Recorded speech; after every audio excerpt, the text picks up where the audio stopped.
It's a nice sunny evening and you're walking through the woods and you stumble across a chick on the ground. Would you know what to do with it?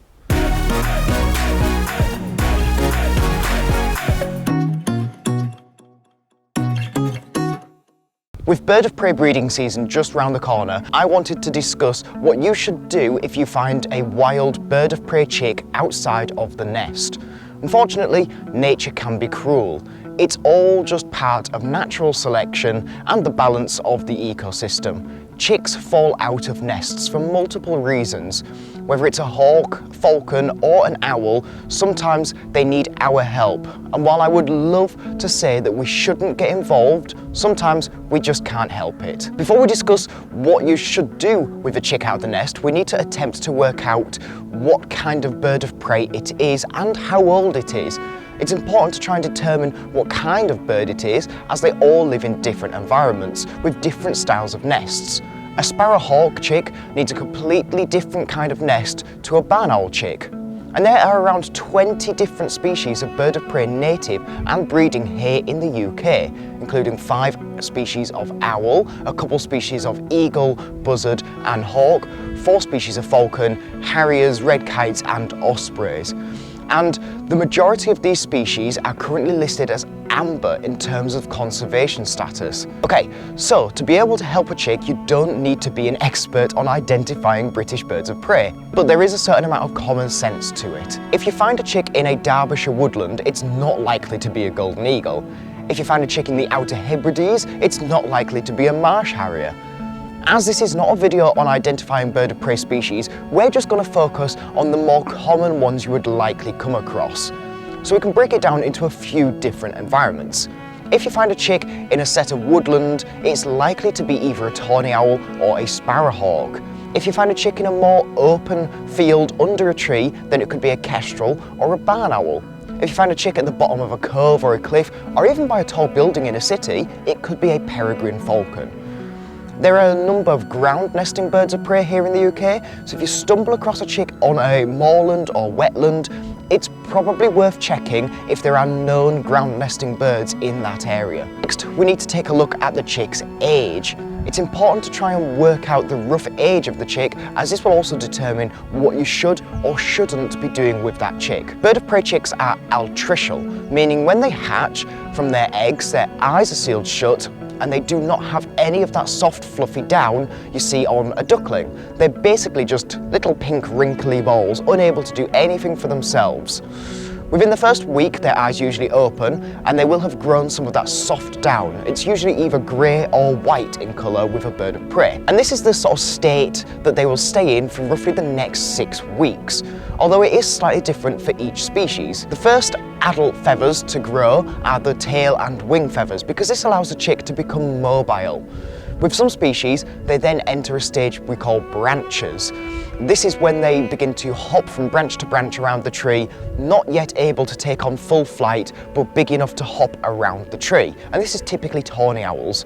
Around 8 to 10 weeks, they should be fully feathered and begin to fledge, practicing their flying skills and learning how to hunt. So why might the chick be out of the nest and on the floor, and when should we intervene or leave them alone? If the chick has got all of its hard down, the adult-looking feathers, it is likely recently fledged the nest and is learning how to fly properly.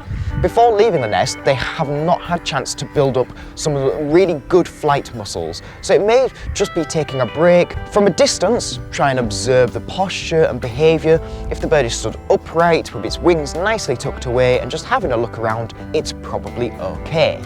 In this case, I would leave the chick and then maybe recheck a little later on.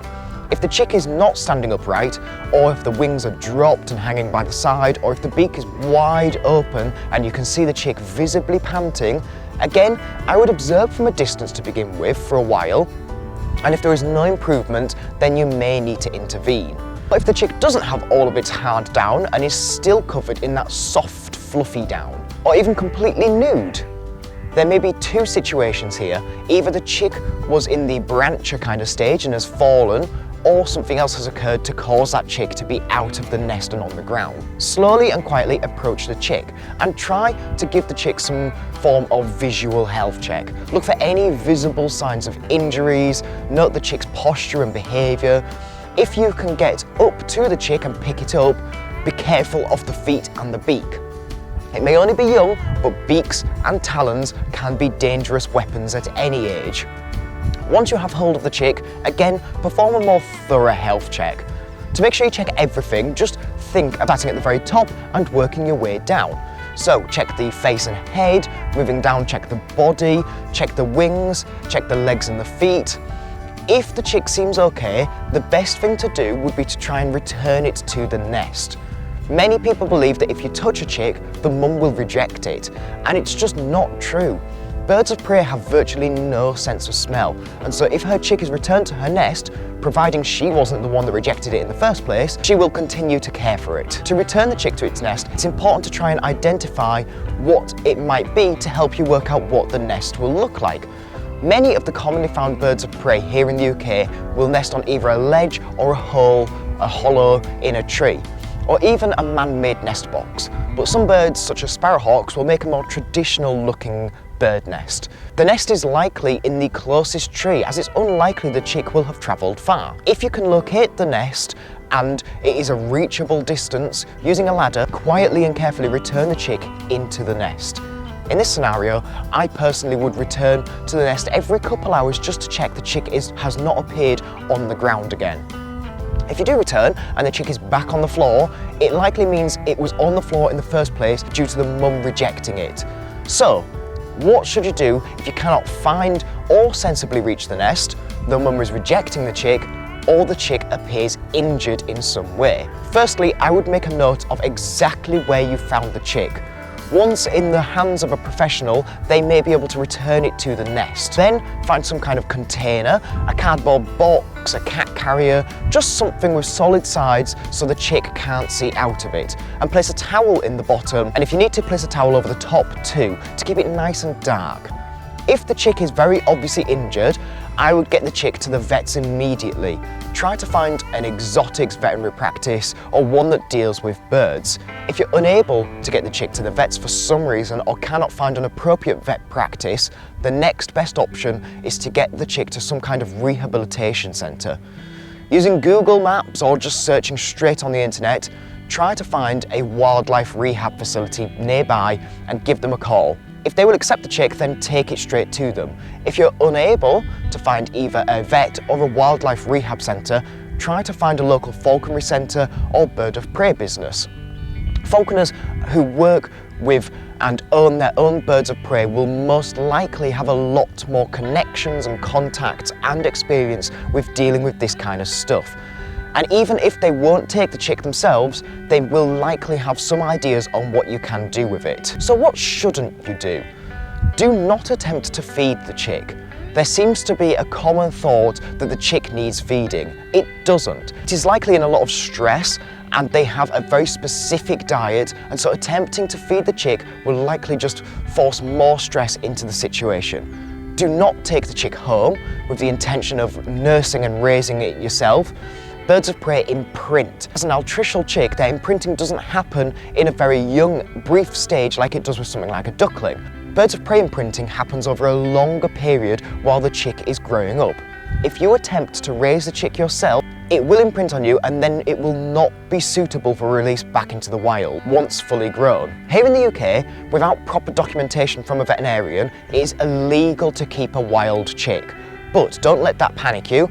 If you pick up and take home the chick, the police are not going to suddenly surround your house and arrest you.